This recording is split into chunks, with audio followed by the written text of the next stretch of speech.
Good evening and welcome back to the 19th hole. We are live and we finally made it. We are at Masters Week. We are strolling down Magnolia Lane. We'll touch base with the Valero Texas Open from last week, but this is all about Augusta National. This is all about the 90 golfers, the 90 of the best golfers in the world, top 50 and ties for the cut on Friday night. I can't wait to get started. Make sure you subscribe to In Between Media and like this video. Set the notifications. Let's party.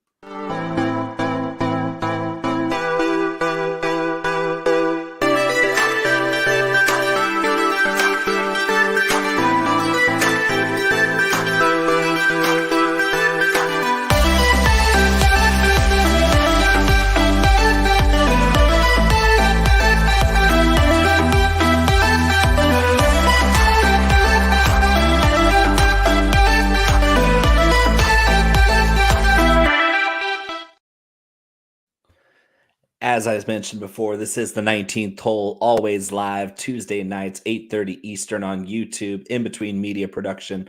I, of course, am Bo McBrayer, brought to you, as always, alongside Conor Coughlin. We are both spirited golf experts or golfing spirit experts. We haven't decided which one we're going with this week, but it's Masters Week. Conor, how are you feeling? Pumped. Absolutely pumped, man. Like, this is like Christmas. It is. My green jacket is in the wash. So. I have a green windbreaker. Yeah, it's Masters brand too. Seth, shout out to Seth, our fearless leader. Make sure you get that subscription at In Between Media. Lots of good sports, football, NASCAR. Of course, golf is with us. Wendy, very nice to see you here joining us. Thank you, everyone. We made it to Masters Week. I want to touch on the Valero Texas Open real quick because I finally ended my losing streak. I'm going to be on a roll now. Now I figured it out. My DFS woes are over. They're in the past. Conor, what say you? I say the only time we lead in with who won is when you do. Like, we'll just ignore that I've been whooping your ass for 6-7 weeks, whatever it was. Well, yeah. But hey, good for you. Did I not just mention that was the case? I'm excited that the drought is over, guys. Oh yeah, no, we'll get into it in a minute. But man, that was big swing and a miss on several fronts last week. So yeah, I was glad to cash a couple tickets and break even for the week. I wasn't very aggressive at Valero. Let's spin it back real quick because we got a lot of Masters coverage to get into. Let's hit the drop.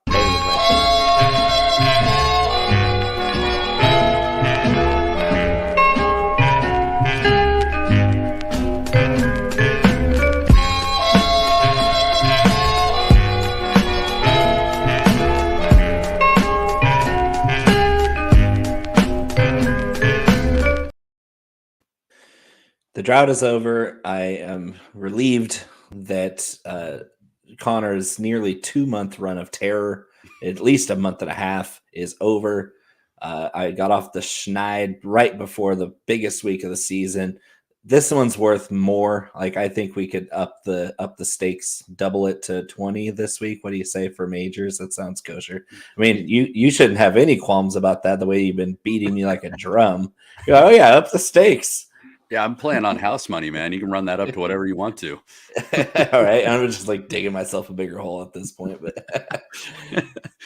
But the Valero Texas Open, Ricky Fowler cashed for me top 10. I also had Hayden Buckley cash in the top 20, which was a nice little payout because he was an outright 130-1.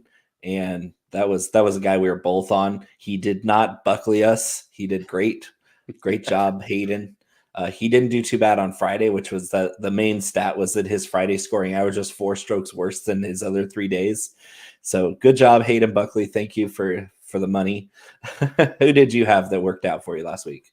That did work out for me? Probably the only one that actually came through that you were pretty critical on me about was Nick Taylor. Nick Taylor actually looked like he was going to really compete. And I mean, it was one of those dudes. I kind of been seeing it coming a little bit. He kind of fizzled on the weekend, but you know, I'll take I'll take a. I think he was top 15 on Nick Taylor, Yeah. so it was a good value. It was pretty much exactly what I said. I didn't think the guy was going to win, but I thought you had a shot at a T10 with him, which he didn't miss. But I think he missed by a stroke.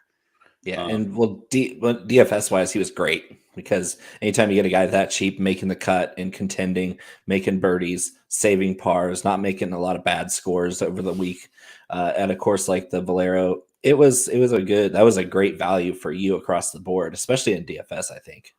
Yeah, and I was heavy on him in DFS, and he actually did give me some points, which was nice. But I mean, Ricky just didn't come through as much as we had hoped. It's disappointing not to see him at the Masters. So that was a bummer. Davis Riley hooked us up fat by shooting the lights out of himself on Thursday and then hitting us with a WD. So that's impressive work. Yeah, incredible work.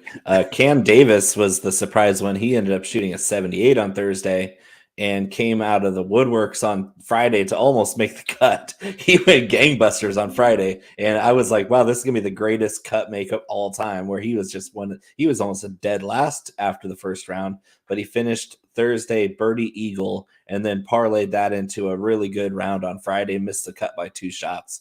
But just one bad round, and your best picks can look like really bad ones in a hurry. Davis Riley, Cam Davis, thanks for nothing last week. Yeah, we really appreciate you. Also, JJ Spawn, apparently the books were right on because, man, was he just meh. So it's except with a wedge in his hand. He was always good with the wedge in his hand. He just didn't put himself with that club in his hand very often. Hello, Didi. Thanks for joining us. I do want to give a big shout out to Hideki Matsuyama, though, who actually teed it up, gutted it out, the tournament, gutted it out. I didn't see him getting any neck massages. He must have got it worked out during the week. So kudos to you. And he's a guy we'll be talking about later in the show. Former champion 2 years ago. We're gonna definitely talk about Hideki this week. But what are you drinking? I mean. I already know what you're drinking. It's kind of funny because I think you're drinking the redneck version of what I made for the Masters. I am drinking a John Daly, which is the alcoholic Arnold Palmer, using Pink Whitney and iced tea, lemonade, and a red Solo cup. As required. You have to, of course. I'm just really wanting to be in the spirit of this golf course cocktail. And if you're playing golf barefoot like JD does, you can't have glassware around. It's not safe. But it is delicious, and I am happy to be drinking it. And I'm drinking the official cocktail of the Masters. This is an Azalea cocktail. Very easy, very delicious. It's basically lemonade with vodka and a little splash of grenadine on top, and I garnished it with a couple maraschino cherries. I always double up the cherries because Connor hates them, so I have one for him. And then a slice of navel orange. So very delicious, refreshing cocktail, the official cocktail of the Masters. And it's pink, like the azalea flowers, thanks to the grenadine. It's one of my favorite things to make now, especially right now. This is the week when you make an azalea cocktail. It's truly fantastic too. I mean, that cocktail is so refreshing. And I think we did a demo of that last year, didn't we, on this show? Yep, we did. Yeah, so go back and watch that if you want to watch. I can't remember if it was me or you that mixed it, but man, it might have been me. Definitely, it's one of the archives that we actually encourage you to go back and watch, because I think we did really well last year at the Masters. I believe it was you that had Scottie Scheffler on your main card, and well, he's got a green jacket in his closet. Turns out. Oh, we got some comments rolling in. Seth, bougie Connor. Yeah, he's super bougie. Trailer trash bougie. Royal. Yep. Oh, Canada. Royal's with me here. Wendy. She says I'm cool at something.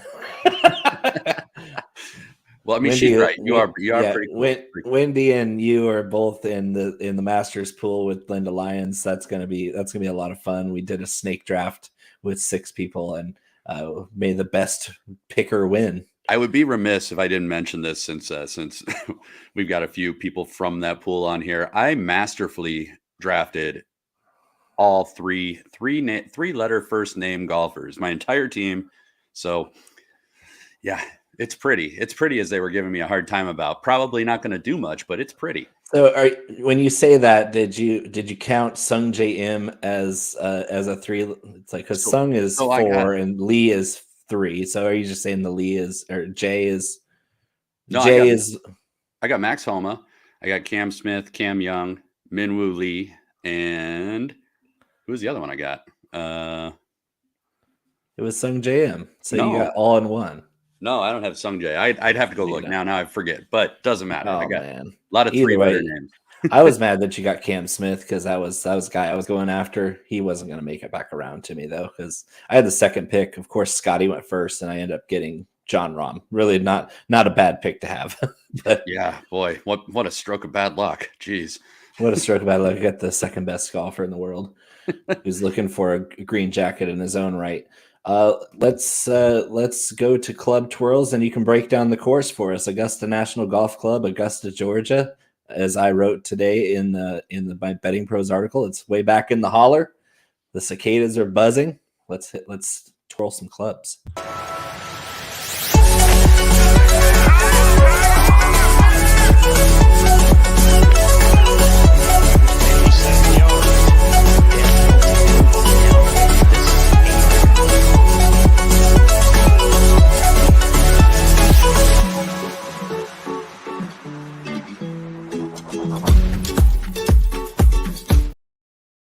Take it away, Connor. Oh, Augusta National. The God's country, if there ever was one. What can I say about Augusta that hasn't been said before? I mean, if I'm every single year just watching the stroll down Magnolia Lane. I mean, this is just one of those courses that every single year is breathtaking to watch. And anytime I talk about Augusta, I mean, the things that always stand out to me are this place just screams for a golfer that is well-rounded and has every aspect of his game put together. So you really, I mean, when you're looking at the betting board, when you're looking at DFS, I mean, you truly are looking for guys that are the cream of the crop. This is not one of those tournaments where I recommend getting real cute. Like you need guys that are well-rounded. So couple of things to know about it. They have lengthened it out a little bit. You're going to hear a ton of talk about 13 all week long. It's kind of the lead into almost every episode that's streaming right now. But that being said, you're out to 7,550 yards is about where they stretch it to. 75-35 is going to be closer to the average. And if the wind kicks up, that's probably closer to where you're going to see the tee positions, about 75-30-ish. Par 72, it is bent grass. Outside of the fact that it's tree lined fairways, tons of elevation change, tons of undulation, it's not often that you're going to get a flat lie here. There is not a single flat lie on this golf course. At least if you're on a flat lie, chances are you're out of position. We'll put it that way. Yeah. Some other stuff to keep in mind with this is you are going to have a ton of greenside bunkers. They've really trimmed back the rough, so you're going to have a lot more runoff on the greens. These green complexes are deceptive, so they're a little bit bigger than the tour average. However, because of the way these greens are tiered and because of how they break, you really are playing to a position on the green. So your approach shot and your proximity metrics are going to be pretty important here. Something that I'm probably going to add a little bit of is probably throwing a little bit around the green, scrambling metrics, just because I think some of these longer approaches are going to be a little problematic for hitting and holding these greens. Yep. The only saving grace, I think, is that we are supposed to get a fair amount of moisture and wind. So I think you may have a little more receptive, a little slower greens than typical here, which may make it a little easier to hold them. But weather is definitely going to be a factor, whether we're talking about the thunderstorms or whether we're talking about the weekend with gusts upwards of 20-30 miles per hour. So, when Tiger was talking today on Live at the Masters, he was talking about how some of these holes, especially the par fives, depending on if the wind is coming out of the north on some of them, I mean, these are going to play like they're 650 yards with that kind of wind gust. So, that's kind of in a nutshell. If you're not super familiar with the course, there's a million flyovers that you can go and check out. I would be really surprised if you're watching a golf betting show if you've not seen the Masters or seen Augusta National rather. So But yeah, So to answer Wendy's question, yes, this is like the Daytona 500, where instead of 43 vehicles starting, you have 20 of the best guys that are the only ones invited, and they duke it out on the most beautiful track ever created. And let's just say that this is the on in my article I made a little play on words where this might be the only club that's more exclusive to get into than heaven. It's really, this is just, it's literally hallowed ground. It's tucked back in the forest in Georgia, and every single detail is perfect. It's just a place that's not unlike any other golf course in the world. It's super secluded, it's super private, and only the best of the best get to even play here. I think you have to win a tournament in the last calendar year just to play here or be in the top 50 in the world rankings. That's it. Those are the only people that get invited to play the Masters every year, and that's what makes it so exciting. and everybody associated with this golf course, I mean, are perfectionists. This place is absolutely one of the most pristine golf courses on the planet, really. I mean, I can't think of anywhere more beautiful and well thought out than Augusta National. So And note on the 13th hole, moving the tee back to make that a more challenging tee shot. yeah, I will say about that, because everybody on God's green earth is going to be telling you all week that lengthens that hole and blah blah blah blah blah. It's going to make it more problematic. I mean, Killing guys anyway. yeah, I don't think, and if you listen to a lot of the actual players talking about it, a lot's going to depend on the weather. Like, some of these guys are still going to have relatively straightforward approach shots, even with the lengthening, Yep. with the exception of if we have the wind issue, in which case it really does kind of make their decision easy. I mean, if you got a 20-mile-an-hour headwind, you're going to have to lay up, and you're going to be flicking a 50, 60-yard wedge into the green, which, with a tiny landing area and a creek running right into your landing area. Good luck. yeah, for sure. But I think as you think about how people are going to plot around this course, and it does require some thought. I mean, this is not a grip it and rip it type of deal.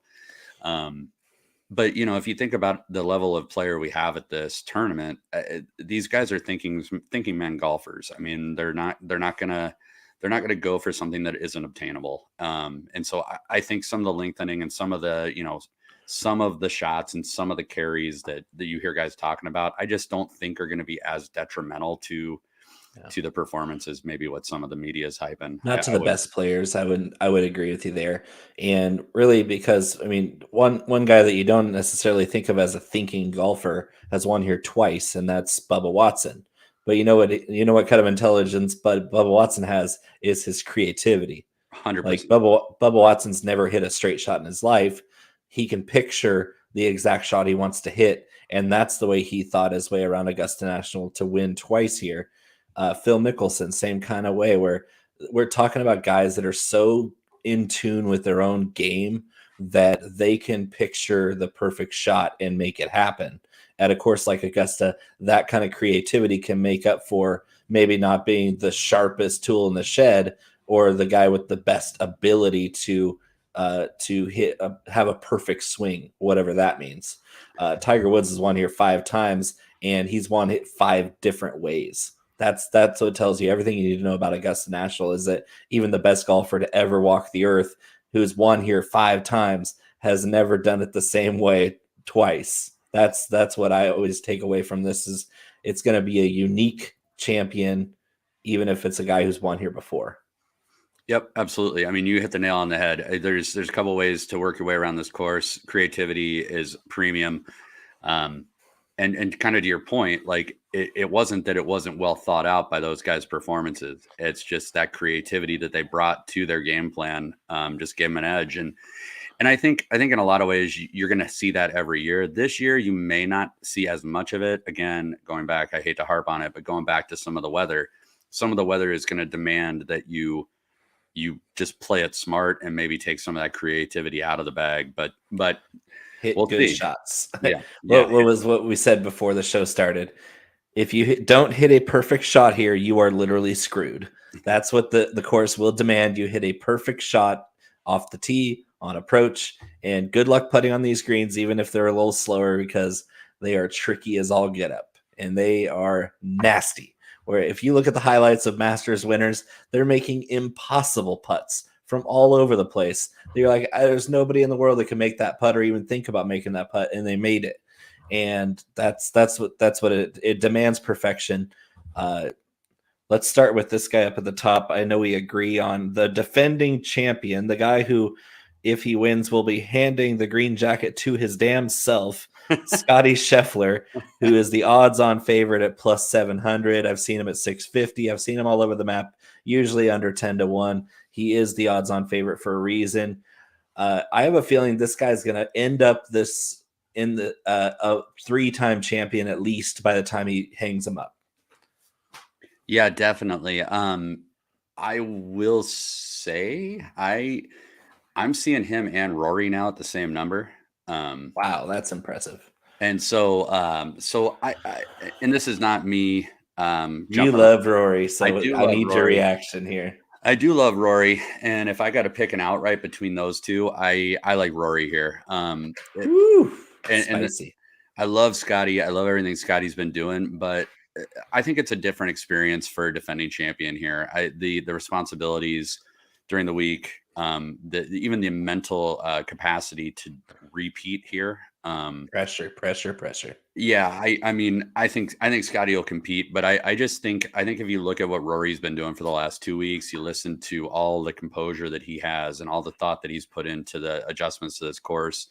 And not only that, but the equipment changes, the swing changes, all the stuff that he's been working on for the last 2-3 weeks. This is Rory McIlroy's like pride and joy. He loves everything about this tournament. And this is the last one he needs for the career Grand Slam. This is the 9th attempt he's made at it. He's definitely hungry. I give him that. Yeah. So I'm going to be, aside from being a massive Rory fan, I just think from a preparation and mental standpoint, I like Rory a little bit better than Scottie this week. I will wholeheartedly disagree because I think Scottie is exactly the type of golfer that is going to challenge Tiger's record of 5 green jackets. It's that he is that exact makeup where he's great off the tee. His approach game, when it's on, it's unbelievable. His short game is world class. And this guy is one of the most clutch putters. If we watched last year's tournament, there were multiple times where his lead could have evaporated if he had 3-putted. And this guy's just tough as nails under pressure.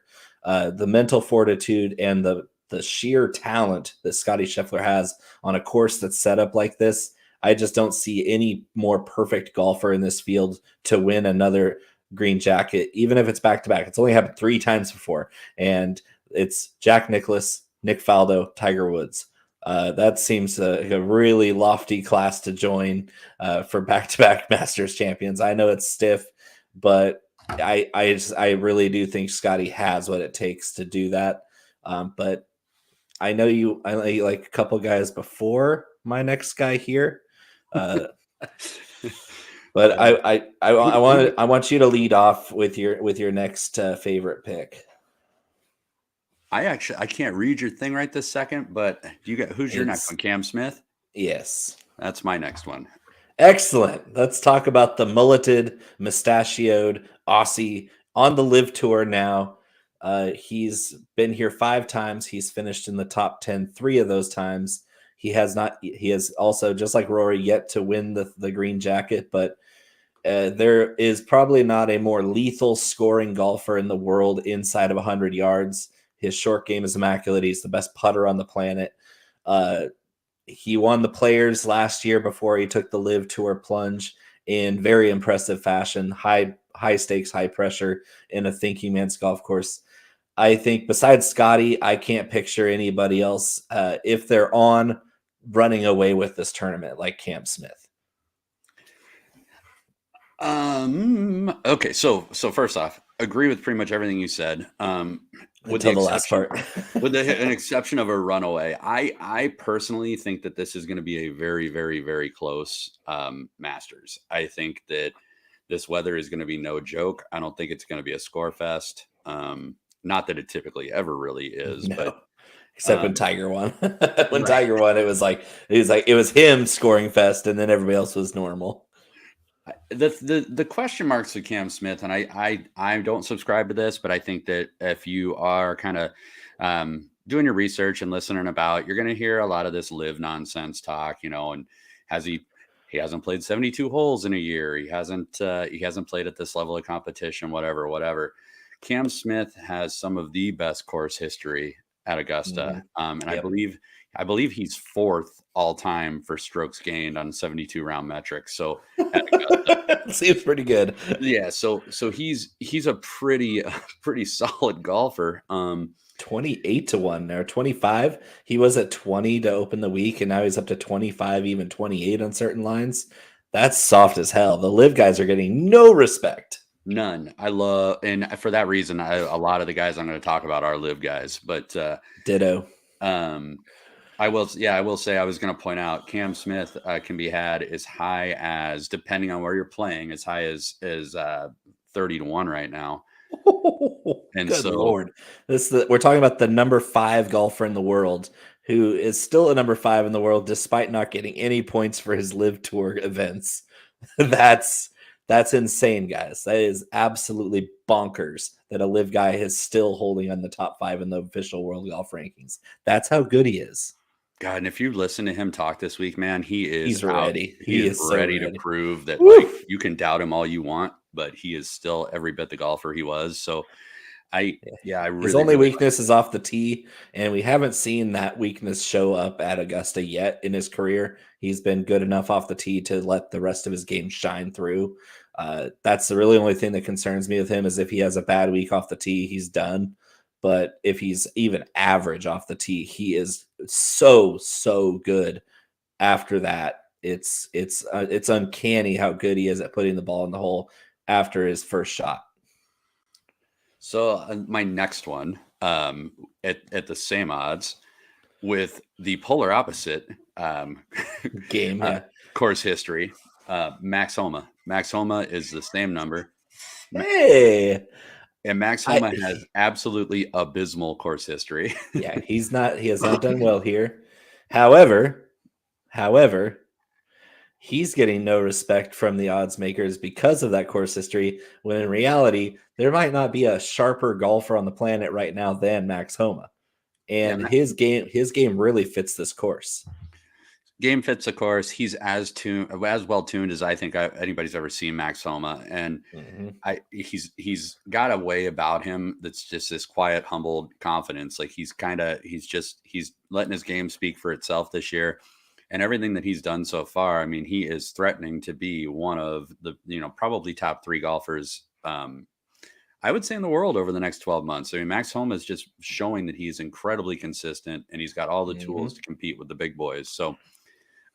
He's a different golfer than he was last year this time. So, and I wrote these yesterday, but when I wrote my article, Homa made the article, because as much as I want to gloss over him, I couldn't, because was it 25 to 1?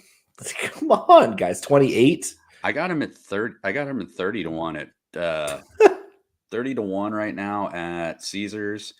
This is a 90-man tournament. How disrespectful is that for a 90-man field? Yeah, dude, this is a guy that like is continuing. Yeah, he's 28 at DK now. I mean, I would jump on 28 Max Homa. Sure. I wrote him in the article. He was 25, and now he's 28. Get out of town. This is incredible leverage against. I mean, we like the favorites just the same, but you can lay more money on the favorites because they're the favorites, and you kind of have to lay a little bit more money on and more skin on those guys because their odds aren't as sweet. But definitely take some shots at these 25 and 28 to 1 guys that are slipping to 30 on some books, because after that, if you're picking outright winners with any sort of conviction, you're a little bit out there, because this tournament is typically not won by guys with outside of 50 to 1 odds. Traditionally, it almost never happens. So you can take your shots on these long shots, but realistically, Connor, is there anybody that you really think could, like, that you feel amazing about that's outside of 50 to 1? Amazing? No. I have the 2 guys that you have listed behind you on the board.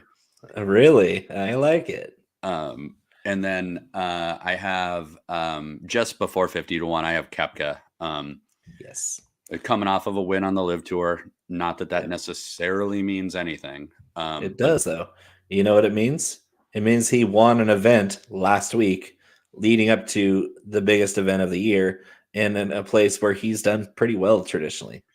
yeah, and I think people are going to have this bias towards him because of LIV and because of what he did last time he teed it up here. But last time he teed it up here, he was only about I think it was 3 or 4 months removed from a knee surgery. Yeah. And he was not on his game. That was when they were filming the full swing show, and he was obviously going through a lot of mental strife as well. And that being said, I think a lot of the decisions he's made in the last 12 months have been a lot to do with his health, and I don't think they're indicative of anything other than that. And this is a guy that 24 months ago, just because it was a major, you would have lined up to bet him and you would have been getting him at like 8 to 1. And he was winning like 40% of them. Yeah. For a 3-year stretch. Yeah. There is nobody that's got more killer instinct than Brooks Koepka. So nope. I definitely, if you're looking for the edge that it requires to win under pressure in the Masters, look at that guy. Yeah, he's gonna die trying, I'll tell you. Well, we'd be remiss if we didn't talk about the most hated man in sports right now, Patrick Reed.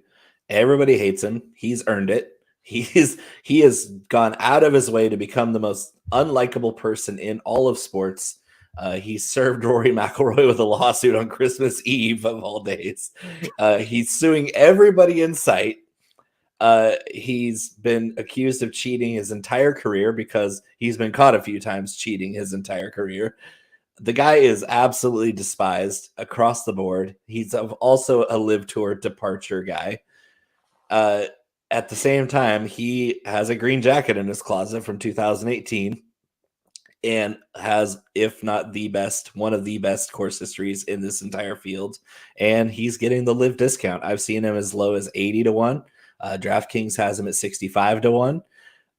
Patrick Reed has the killer instinct. He's a Ryder Cup hero. He won the Masters. And we're talking about the quintessential game and skill level that is required to win the Masters. What are we missing here? Just because you hate the guy, you can't win money off him? No, and those aren't the rules. If we do a throwback to last year, I'm always an advocate for playing Patrick Reed at Augusta. I think a lot of things play to his advantages here. And then he can amplify that by cheating periodically too. So, I mean, there's a whole different edge there. If he doesn't get caught, it's a huge advantage. But I personally think that it's not necessarily a LIV discount we're getting. I think it is actually kind of results related. He really has not, even in LIV tournaments, really done much. And I think he other than the Hero Challenge in January, where he stared down Rory and almost beat him. True. And I think I was kind of getting to that point with Patrick Reed, is that you touched on it. Like, this is a guy that does have the ability, when he's in a head-to-head situation, to really just show up and show out. And I think that these LIV guys are here, are really here to prove something, and make a statement. So I like that number on Patty Reed. And then you and I both have Tom Kim.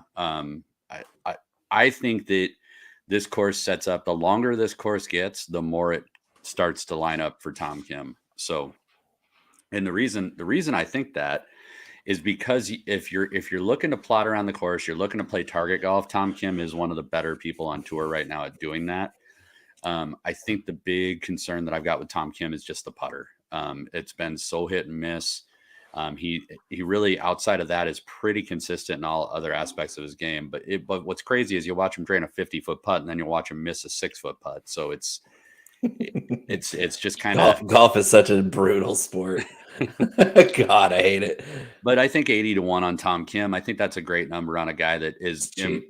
It's probably going to be. And that number's slipping, by the way. I just changed that today. It was at 75. It was 65 before that. It's slipping. I think as the weather reports roll in and you see softer conditions on a longer course, guys that are shorter hitters like Tom Kim might be at a disadvantage because they don't have a lot of length to overcome slower fairways. I see, and I don't think that that's necessarily going to be the situation. I think that longer hitters are going to have an advantage, especially if it slows down. But Tom Kim has been playing at a shorter yardage than everyone else on tour so far, and he's managed to hold his own. I like the pedigree for his approach game. He plays his game, he plays his shot, and he's proving to be one of the better players on approach. So he's so accurate. And that's why I have him on the board.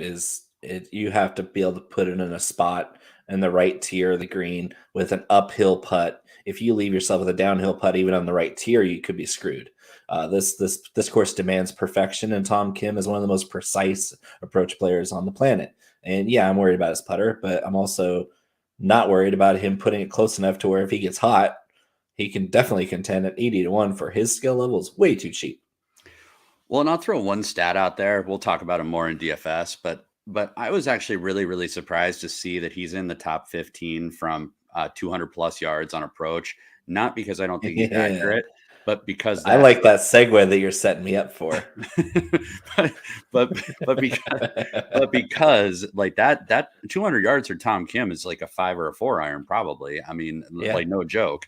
So these longer irons he's not afraid of them. And so that doesn't bother me. And his proximity, he hits them more often than other tour players. That's why he's well versed. And I don't know if you're aware of this, but when you hit longer irons, the trajectory is lower and keeps things out of the wind. So I do kind of like some of these things. So what you don't know about Conor is he is a trigonometry expert. Lower loft equals lower trajectory. Yeah, and that's, like I said, it's a perfect segue to my long shot. The longest I'm going for an outright winner is, of course, shout out NorCal, Kurt Kitayama, the winner of the Arnold Palmer Invitational, who is top 5 in this field. Of all fields to be top 5 in and approaches over 200 yards, Kurt Kitayama, number 4 on long approaches. There's going to be plenty of them at Augusta National, and I would not trust anybody else at 130-1 with a long iron in their hand approaching these greens, especially on par 5s, than Kurt Kitayama. He's also an exemplary short game player, especially in greenside bunkers. He's one of the best in the field there. And of course, the bomber narrative. Augusta National does favor bombers. Whether we like it or not, longer hitters tend to do well here. And Kurt Kitayama is top 10 in driving distance on the whole tour. He's number 6 in this field in driving distance. He's going to be in spots that are favorable as long as he can find fairways like he did at Bay Hill. This is a guy who can very much outplay his odds. And of course, we saw him stare down 3 of the top 5 golfers in the world at Bay Hill to win that tournament. So you can't tell me the guy isn't nails under pressure, because he had one of the most impressive and improbable victories of the PGA Tour season just about a month ago. I will say there's a guy at 125-1 that I like just a little bit better. And I hope spit it out. I hope you packed a sandwich, because I'm going with our boy Tom Hoagie. Yes. Hey, he's a target practice guru. The guy is a ball striking extraordinaire. Will he make any putts? Who the hell knows? Hard to say, but number 1 over the last 36 rounds on approach, number 1 in opportunities gained. He's sticking it close. And number 5 in this field from that proximity of 200 plus yards. What else do you want? He's a ball striking extraordinaire. He's Corey Connors with a slightly better putter. That's impressive. That's where we glossed over Corey Connors winning last week because it was unbelievable that he actually made a couple putts. He missed a lot of them too, but he made enough to win, and I was shocked by that. Weren't you shocked by that? Yeah, because on last week's show, I said I absolutely will not be touching Corey Connors, and yeah, and I said the same thing. I've been saying that for a year and a half now. I would give him a look this week. I mean, he's got excellent course history here. He's coming off a win. I like him places that require less putting, but yeah, he's playing well. So yeah, and some of these guys you kind of have to take their weakness as a grain of salt, because if their strengths are strong enough, like we just saw last week, Corey Connors struck the ball so well that it didn't matter how poorly he putted because he was just so good at everything else. And that's what it takes. For sometimes your best is good enough, even if your worst is not great either. That's a really weird thing to say. Hey, write that down. Yeah, I want to. No, I don't want to. I'm going to take a chance to direct you guys to the top of the comments page. We are promoting the Fantasy Cares Masters contest. It is Scott Fish Bowl adjacent. You can donate to fantasycares.org. The link is in the comments. Make sure you sign up for the Masters contest to benefit Fantasy Cares. It goes straight to Toys for Tots and other charities across the country.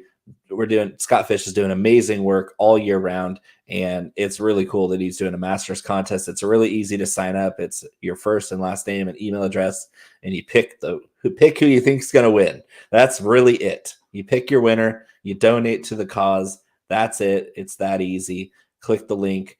And because we are on In Between Media, make sure you subscribe to the page. And if you put an emoji in the comments to say that you're subscribed to the page, we will enter you in a contest to win a Keyshawn Nixon autographed item from In Between Media. Keyshawn Nixon, that's pretty cool to have a piece of NFL memorabilia. So just the only thing you need to do and enter is put an emoji in the comments section, and we will take that as you subscribing to the page In Between Media on YouTube, so that we can enter you in that contest. And hopefully one of you crazy awesome people that watched the 19th hole will win that Keyshawn Nixon autograph item. That is cool. I agree. And Seth, come on now. Charles Schwartzel, maybe 10 years ago. Is Seth in a time machine? Because he's younger than both of us. He should have no idea who Charles Schwartzel is. I feel like maybe he just Googled Masters winners and didn't check out their bios. That might be what happened. That's the only thing that makes sense. Oh, thank you, no, Dee. those are two awesome. There you go. Deals, Tim Welch, goat turquoise white horns. Okay, I get it. Dee is definitely subscribed, and her black heart, flame, and streamer emojis. Excellent. What do you say we get into some DFS, or do you have any long shots you want to throw out there before we move on? No, I'm not in the business of wasting money this week. I think everybody we threw out are actual. I mean, at 125 to 1, even those two that we threw out are possible. So plausible, possible, not likely, but that's why we take long shots, right? Yep, that's as long as I'm going this week. All right. Well, we got to make sure our DFS lineups are in order. I got to start a new winning streak this week. Let's hope that we don't have any trunk slams when all we have to do is get the top 50 in ties out of 90 to get a made cut, so we don't get any trunk slams. The club is well. This would be a wrestling slam.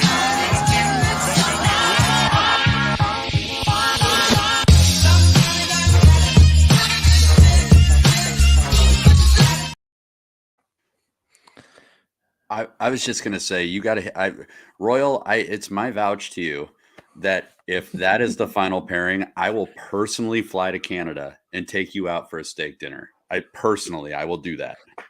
You could probably walk to Calgary from South Dakota, couldn't you? I mean, yeah.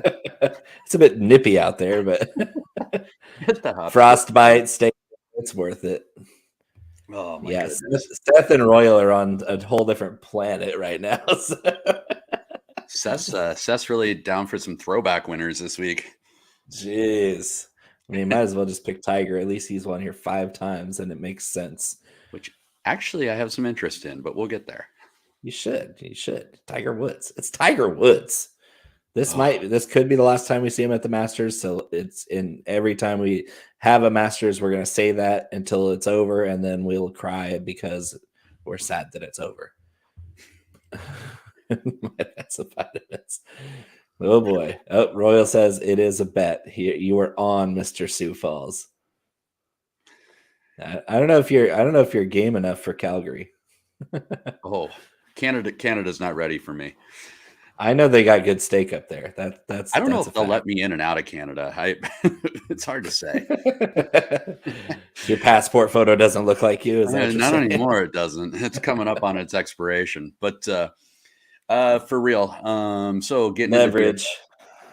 into DFS, some of the stats that I looked at this week, we didn't talk about it, but if you do model or you have interest in how we're getting the numbers we're looking at, a few key stats I looked at.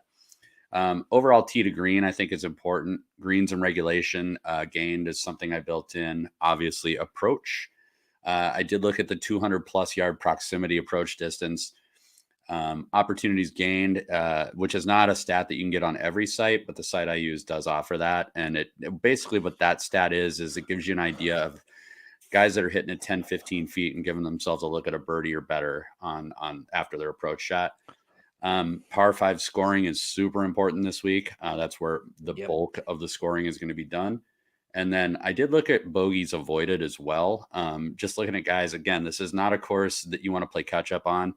I listened to Rory and Tiger both talk about it today. This is not a course where you want to have to start taking risks to get strokes back. So, because that's how you bury yourself. So yeah, just those are the few key stats I looked at. I was heavy on strokes gained off the tee because tee balls are essential because you can't actually have a chance at making a good approach shot if you pin yourself behind trees or in the pine straw. So more than just driving distance, which favors the bombers, there was some of that in there for me. But strokes gained off the tee, giving themselves opportunities to make good approach shots, and then of course 3-putt avoidance. I didn't want to just narrow it down to just strokes gained putting. It's kind of boring and it doesn't really tell you the whole story on a course like this. Even strokes gained on bent grass wasn't going to help us because this bent grass is so different from anywhere else where you see bent grass. This is bent grass in a forest, always shaded. There's so much shade on this course. It's going to lay down in certain areas that you're not going to experience that anywhere else in the world. So 3-putt avoidance tells me that the guys are going to be able to put themselves in position to get off a hole with a damn par, because we've seen it so many times. Guys get over aggressive with a birdie putt and they end up a double bogey or a bogey when they should have had a scoring chance. Augusta National swallows these bad putters up. And so that's really what I wanted to just lay out there in addition to what you said, which I agree with. Well, and I was going to actually your putting comment, something that I always find really interesting about this course, and this is not unique to Augusta, but it is something to know about here. They have a sub-air system, and essentially what that is it's a system that they install underneath the greens and some of the fairways that allows them to dry out and control the moisture in the green, so they can always keep a consistent feel and play to the green. So a lot of the moisture, state-of-the-art stuff. And a lot of the moisture and stuff we've been talking about, like these greens are pretty damn fast, and just because it's pouring rain, don't assume that the greens themselves are going to slow down a ton. They will slow down, but not to the level of a lot of other courses that you're going to see on tour. So just kind of a fun fact. Well, somebody said it's like putting on the hood of a car. It's pretty apt. You watch some of the footage of some of the highlights of Tiger putting where these balls are just barely trickling in. It's like it's very, very fast and very, very slick and very true. That's one thing about Augusta National's greens is it will expose every flaw you have in your putting stroke, because it's going to roll exactly where you think it's going to roll, and you just have to judge it correctly. And like we said before, there's not a single flat spot on this course, maybe beside the parking lot. If you have a bad couple rounds on Thursday and Friday, that's where you're going to park yourself, is in a flat lie in the parking lot. Slam in your trunk. And then you'll be directly en route to another flat surface as you take off into your jet and get the hell out of Augusta. On the runway. Who do you like at the top here? Who are the leverage guys at the top? That's what I'm interested in. So the interesting thing this week, at least for the database I use, is there isn't a whole lot of leverage at the top. Awesome. Excellent. Yeah, it's super cool. So pick the guys that are going to do great, right? Connor, it's that easy. Your biggest leverage move at the top is Cam Smith, who we both love. He is projected at just about 10.8% in some of the bigger GPPs. That's nice in this size event. That's really nice. Scottie is the chalk. He's right now trending at about 27% rostership. Rory's right behind him at 26. So pick your poison there. I will say, I think it would be an error to not play one of the two of them. I really genuinely think that one of those two guys will, if very worst, be in the top 5. But I really like one of them to be right there on the final pairing on Sunday. So yeah, and I'm with you there. Pick one of the chalky guys at the top. And have you found any reason not to play one of those two guys and Cam Smith and build around with cheaper guys? Because I think there's a lot of good values down where we were talking about Reed and Kim and Kitayama and Hoagie. Those guys are really cheap on the DFS spectrum and probably not getting a whole lot of chalk because we're pretty wild when it comes to picking outright winners compared to some of the I've seen a lot of chalk this week. That's why I was interested in leverage. All the same guys, all the same people who cover golf are favoring the same golfers, and we're just a lot different. Well, we try. Yeah, no, I haven't found a reason not to play either one of them. I mean, they rate out 1 and 2 respectfully. So, I mean, there really is not a clear-cut reason to not play them. I will say that I ran 2 different models. Ran one that looked at the last 24, and I ran one that looked at the last 100. And Rory came out number 1 in both of them, even with Scottie winning. So, outside of, again, being a huge fanboy and really wanting to see him complete this Grand Slam, like, my numbers are giving him the edge, and he does have a 1% ownership discount. So, in my mind, they're both excellent shots of winning this tournament. So I'm just going to go with the one that rates out better for me, which is Rory. I can't argue with that. I like Scottie a little bit better, but maybe not for DFS scoring. That's the thing with Rory is he's a world-class DFS scorer. So where I might favor Scottie in the betting side, I think Rory might have the edge in DFS points. Even if Scottie wins, Rory might outscore him in DraftKings. That's very possible. And that it makes sense. The way the scoring works is a lot of birdies equal a lot of points, and Rory's game is more volatile than Scottie. Scottie might go on an 8 straight par run. That doesn't give you shit for points. And Rory might birdie 4 holes in a row and then double bogey the next one and then come back with another 3 birdie streak and an eagle. And you're like, oh, they're at the same score, but Rory has 15 more points on DraftKings. So it makes sense. I like where your head's at there. I was thinking maybe we could put Rory and Cam Smith at the top of a lineup and then build in the low 7s after that, because the 8s, there's a couple guys I like, but the 9s are strong. The 10s are very strong, but chalky, like you said. The 8s are a little scary. I'm not going to lie. Yeah, I don't have a lot of people I have a lot of interest in the 8s. I got a couple, but one last point I wanted to make about what you just said, that is a pretty easy way to get different quick, is to go Rory up top and go Cam right away, because in a lot of people's lineups, Cam would need to be the more expensive or possibly most expensive person in a lineup. So if you get kind of bold and go with a strong leverage play like Cam Smith, as well as pairing him with Rory, you could be different pretty quick, at least from the numbers I'm looking at. So, but yeah, to your point, like, not to skip over the 9s, because there are 2 guys in there that I don't mind tremendously. Colin Morikawa rates out really good for me. And then ever steady himself, Xander Schauffele, also rates out really well and has good course history here. So it's not a horrible play to look at Xander, and Xander is probably going to give you a little bit of leverage because he's coming in just about 16%, which is a little bit lower than the other popular guys in the 9s. And that's a low percentage when it comes to the field this small, because you're getting a lot more concentration on the chalk. Thanks, Rosie. Rosie is Max down for Homa. Xander. Rosie knows. Yeah, I like Xander a lot. I like Max Homa a lot. Love Max Homa.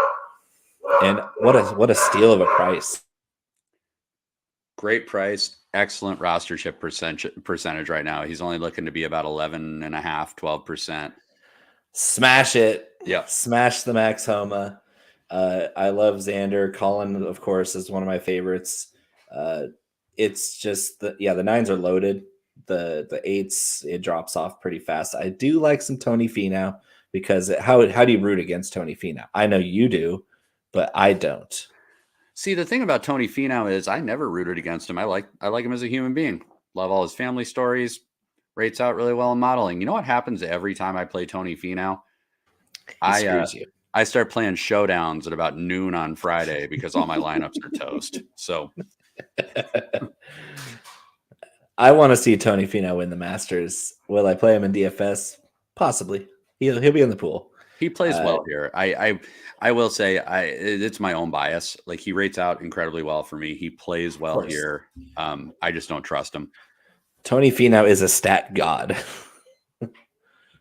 He's a stat god. You play him and let me know how it works out. Okay. Does Cam Young have the putter required to win the Masters? No, he does not. Nor does he have the mental fortitude to win. Yeah, sad story.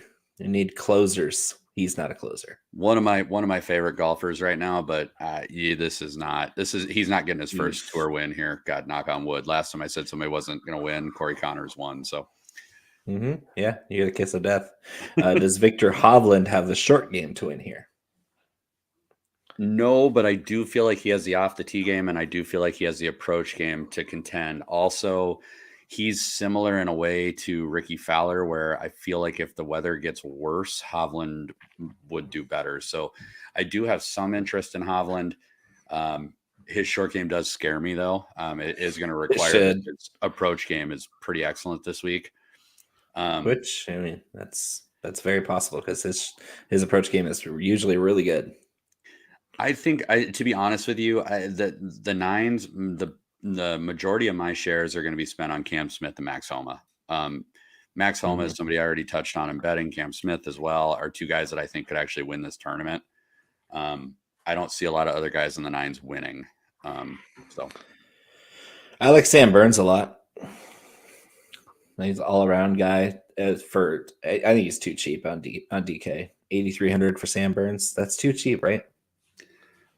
I think he's too cheap, but I think where I struggle is how to fit him into a lineup. Like, yeah, that's the challenge. Like, we're going high and low, and we're skipping over. Oh, hi! It's Joey, the Joey Wright. He's of course referencing Bryson DeChambeau, calling this for him a par 68 course, and then he turned in a 78 and missed the cut by a mile. He still does not say that was a misstep in his way. He might turn it into an 88 course this week because he has no game other than the driver. None. What a pompous ass, too. Have you listened to him at all this week? My God, I can't even listen to him anymore. He's so nauseating. Yeah, he's like Patrick Reed without the game. Yeah. Go. You know what? You probably make a great living traveling around, hustling the driving ranges. Come see the golf ball of whacker guy. I love that you got the reference. Thank God. Yeah, that's definitely yeah. We like Bryson back 7 years ago when he actually cared about the rest of his game, but now it's just a joke. It's just a joke at this point. He has no game. No. I think we are probably never going to see Bryson get back to what he had. I think he not sorry scienced himself out of being able to play golf. Yeah. So a couple of guys in the eights that we would definitely need to touch on. Dustin Johnson. I have a lot of interest and getting course DJ history, green jacket. And I think he's got a ball flight that does lend itself to this course and the conditions that they may have. So I think that's a guy definitely to look at. In that he carries the ball an absolute mile. Well, for sure, and he's able to hit that low cutting, like piercing shot too, which I think is going to come in handy this week. I mean, I watch a little bit of LIV Tour just to kind of keep up with these guys, so I can't say 100% where his game is at, but I mean, it's Dustin Johnson. I mean, I think he hits a pretty good value. I think he's still pretty good, guys. I think he's still pretty good at golf. I would be surprised if he wasn't. But I think the guy that a lot of people do like, but I definitely, you got to throw him out there, is I think Jason Day is just in excellent form, has the toolkit to play well. He's here. On fire right now. He is on fire. I mean, he's just, and he doesn't give strokes back. That's the best thing about Jason Day right now. He's number one in this field over the last 36 for bogey avoidance. So I mean, given the rest of his game, God, I mean, it's just solid. There's just not a lot of reason not to play him. Let's see. Jason Day came in at 11th in my model, so that's pretty good. He's a little farther down on mine, and what really hammers him in my modeling is he's good around the green, but he doesn't normally stick it super close. So he saves himself with a putter when it's working. But I mean, he's definitely more of a 2-putt guy, which is fine because he gets a lot of pars. So yeah, I don't see him winning or scoring a lot of DK points. So I think he'll make my player pool, but not very heavily exposed. Anybody else in 8s? Will Zalatoris definitely does not have the putter to win here. No, but he has excellent course history. Man, I'm really conflicted on Will Zalatoris, but I'm gonna trust the eye test. Like, his putter is just not right. Ooh, it's nauseating. Yeah, I can't do it. Justin Rose, Joaquin Niemann, pick one. Joaquin Niemann for sure. Yeah, I agree. Another LIV guy. These LIV guys, do not fade the LIV Tour. These guys did not forget how to play in a year. They trust me on this. They're still really good. And Joaquin Niemann is one of those dudes, a lot like when we're talking about creativity. Joaquin Niemann is that guy. He's got every shot in the book. Nails under pressure. He can hit a stinger left. He can hit a stinger right. He can hit a high fade. He can hit a low draw. Like, he's just. And he putts the lights out. Yeah, Joaquin and has a decent around the green game. It's not the best aspect of his game, but Joaquin Niemann rates out number 8 in my modeling. 36 measured rounds. Hasn't played on the tour in a while, but to Bo's point, 12th in mine. I would not sleep on Joaquin Niemann at all. Definitely not. Let's see. Did I skip anybody? No, I don't think so. We're not playing Tyrrell Hatton or Shane Lowry, are we? I am playing Shane Lowry, actually. Yeesh. I'm playing Shane Lowry for a couple of reasons, but one thing he's been very consistent with is par 5 scoring and knocking the ball close. I wish that his bogey avoidance was a little more in check, but Shane Lowry is another dude that typically will play a little bit better in adverse conditions. So if it does turn into a kind of a shit show with the weather, I kind of like Lowry a little bit more and more, and he's not going to really be owned. So. All right, we talked about Brooks Koepka. 7,600 is a steal of a price on him. Birdie machine when he's on. Drives the ball a mile. Pretty decent short game reputation-wise, doesn't have a great short game, but every time I watch him, he putts really well, especially in majors, and that's what it takes.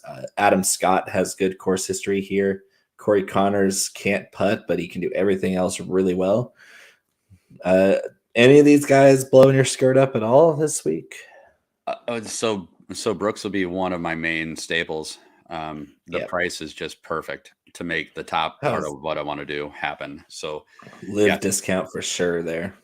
I'm going to do a lot of him, and I'm going to alternate between him and Tom Kim is right there, and Minwoo Lee is right there. Minwoo Lee in his only start here was finished 14th, and he's actually been trending correctly. I'm not letting you talk me out of Minwoo this week. He got around this course just fine, and I think he's a good play at that amount. Agreed. Let's see. Some of these guys, this sevens is absolutely loaded with guys I like. Keegan Bradley, I like. Tiger, 7,300 is dirt cheap. Patrick Reed, 7,300. I bet you my hat that he's not not chalky. Patrick Reed is not chalky, and I have a feeling that's going to be the steal of the week. Yeah, Patty Reed's coming in sub 10%. Love it. So Tiger, I will never full fade Tiger, but it's blind faith. I mean, I would not recommend anybody go more than a couple of lineups with Tiger. He's missed the cut here one time in his entire career. Yeah, but he's also finished like T35 and T48 or something too. I mean, it's like, and the last time he won was, I think, 8 years ago prior to the car accident, in good shape. I mean, nostalgia. 2019. 2019 was after the car accident, wasn't it? That was before. Yeah, right before. Yeah. So, I mean, nostalgia's sake, I'll play Tiger. And quite frankly, course IQ, there's probably nobody better than Tiger Woods. There better not be. But I would not exceed what the field is. So don't do any more than 10% of your lineups with Tiger Woods. There's just no reason to, because you've already got leverage at 10%. He's coming projected around 7. Now that number will grow immensely once the general public gets into these tournaments. But as far as sharp people are concerned, we're trending around 7% rostership on Tiger. So. All right. So I have a question for you. Where did Mito Pereira rate out for you? Because this was the shocker of my modeling, the couple ways I ran it.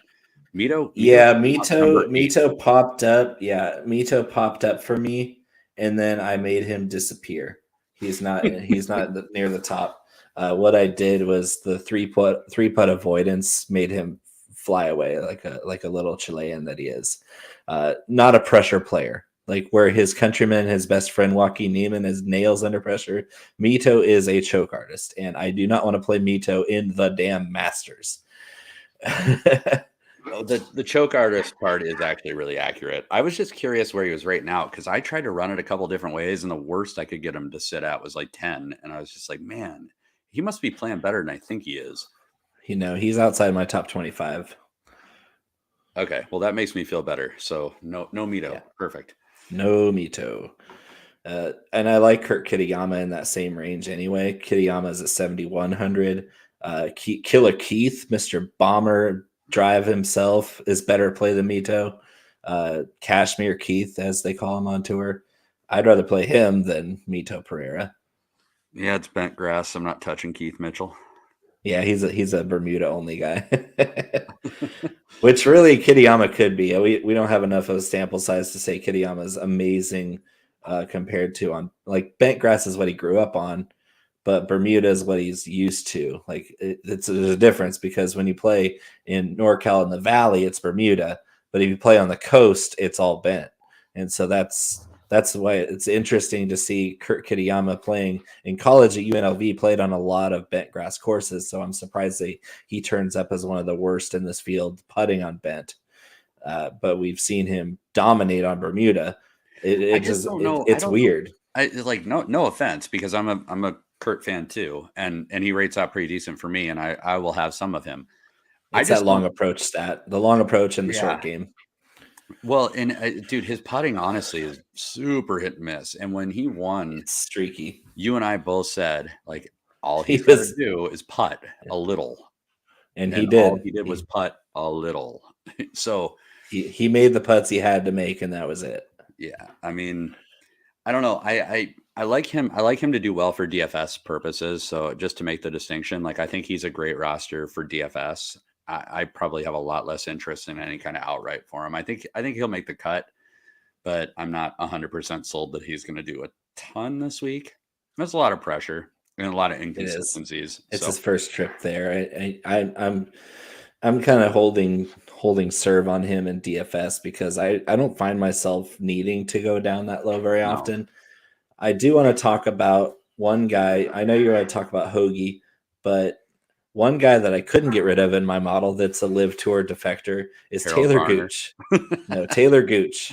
Taylor Gooch has an immaculate short game. He's one of the best putters in the world, great wedge player, but his off the tee game is atrocious, and I couldn't get rid of him.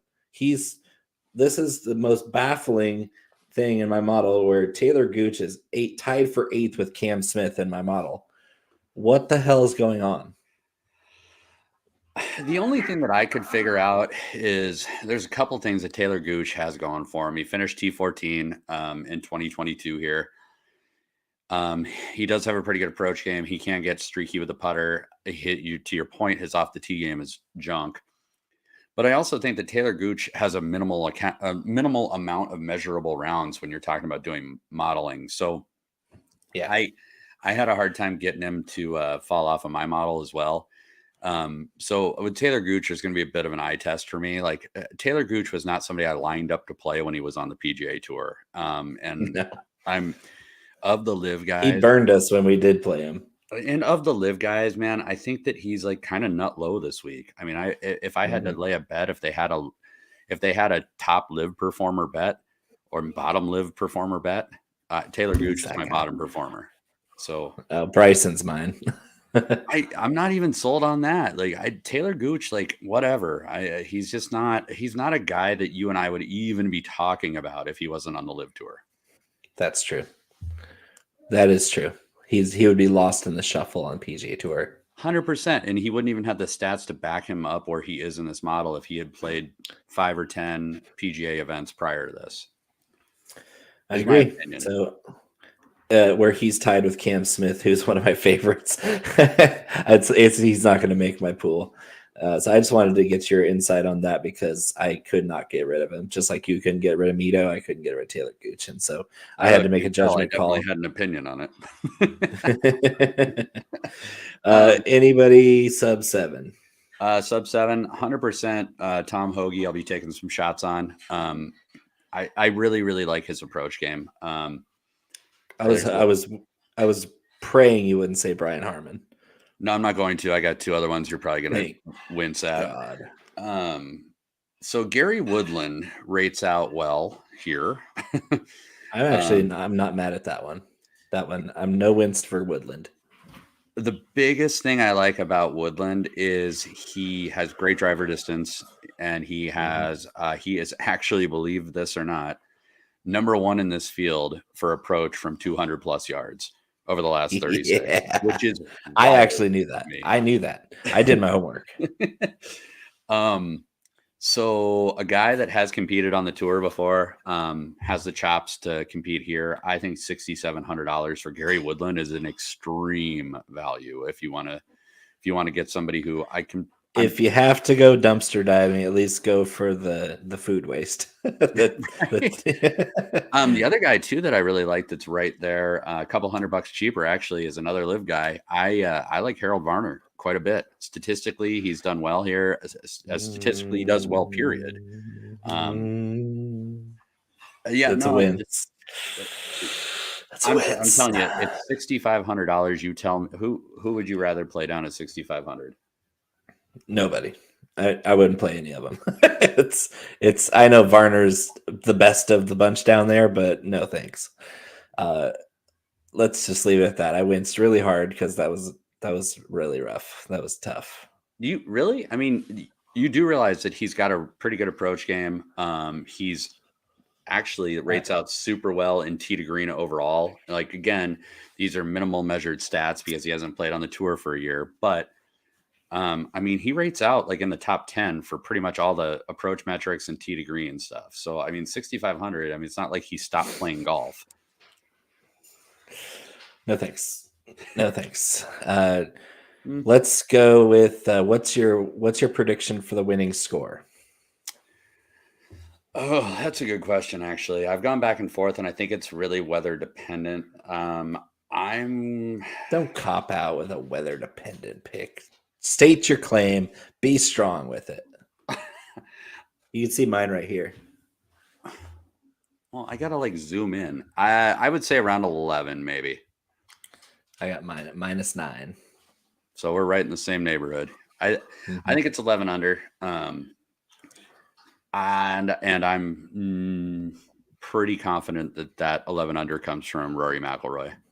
That's who I'm calling that out, right? So I am saying Scottie Scheffler at 9 under and first round leader. That's something we haven't really touched on this year yet, but I think it was fitting for not necessarily a guy you think is going to win. Like the guy I picked is down my board a little ways, but I think he's going to come out hot. I say Sam Burns is going to be the first round leader because I think he's a fast starter that can't hold on a lot of times. That's my pick there for first round leader. That's a curveball for you. You weren't expecting that, were you?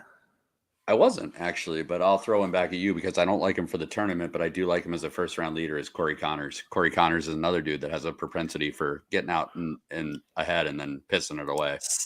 Solid pick. Well, this has been the 19th hole live Masters edition, teeing off Thursday morning at Augusta National Golf Club. Can't wait to see you all there. Make sure you sound off in the comments, drop an emoji, get entered to win the Keyshawn Nixon autograph.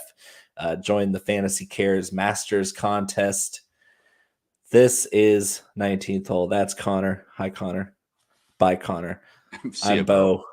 We'll see you next week for whatever the hell tournaments after the Masters. I don't even know what's after this. It doesn't matter. This is Augusta National Week. Let's hit the drop. See, I almost had it. Perfect. God,